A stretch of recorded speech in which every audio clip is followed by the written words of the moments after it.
Hello students, welcome in the standard 8 online study. We are going to discuss about geography subject.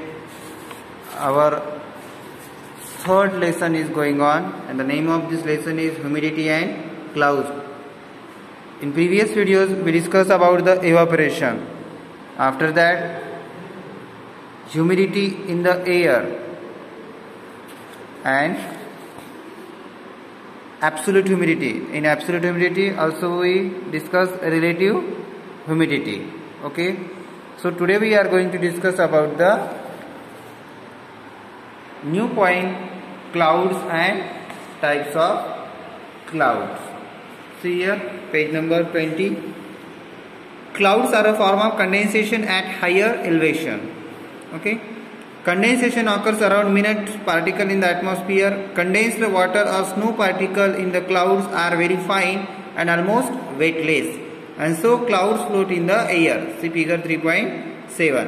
देखो condensed particles कैसे रहते हैं, तो condensed water और जो कुछ भी वेपर्स रहती है वो पहले क्या होते हैं क्लाउड्स में टेम्परेचर के थ्रू उनके वेपर्स बनते हैं और बाद में वो पार्टिकल्स ऊपर जाते हैं और वो एकदम वेटलेस होते हैं, उनका कोई भी वजन नहीं होता एंड वजन ना होने के कारण वो हवा में ऐसे तैरते रहते हैं, फ्लोटिंग होते रहते हैं. तो ये फाइन पार्टिकल्स, ये देखो यहाँ पर छोटे छोटे फाइन पार्टिकल्स ऊपर जाते हैं जो कि वेपर्स रहते हैं और बाद में धीरे धीरे वो क्या होते हैं हवा के through condensed water particle in the clouds. These are the bigger than that of fine particles. Okay, now land and water get heated because of the heat of the sun. Air near the surface heats up, rises and become less dense. Hot air rises up as it goes higher.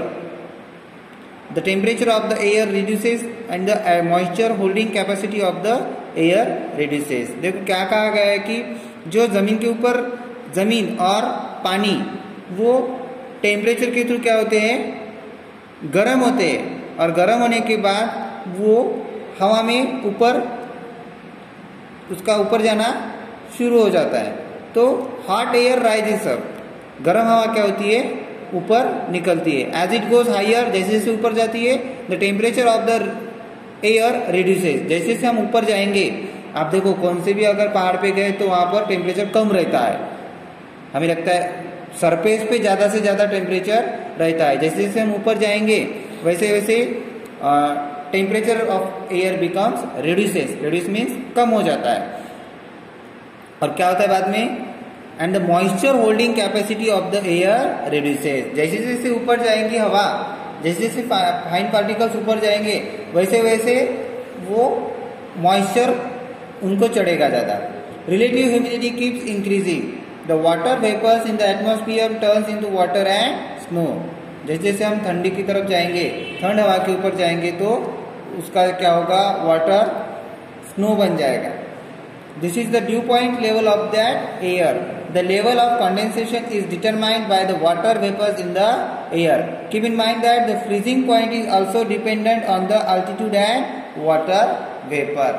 Particular altitude पे क्या होता है, freeze होता है, water freeze होता है, तो freezing point भी अल्टीट्यूड पे डिपेंड रहता है. देखो बिकॉज ऑफ कंडेंसेशन, क्या होता है इस कंडेंसेशन से, fine particles of ice and water float in the air at a greater height. They accumulate around 10 particle in the air and becomes larger in size.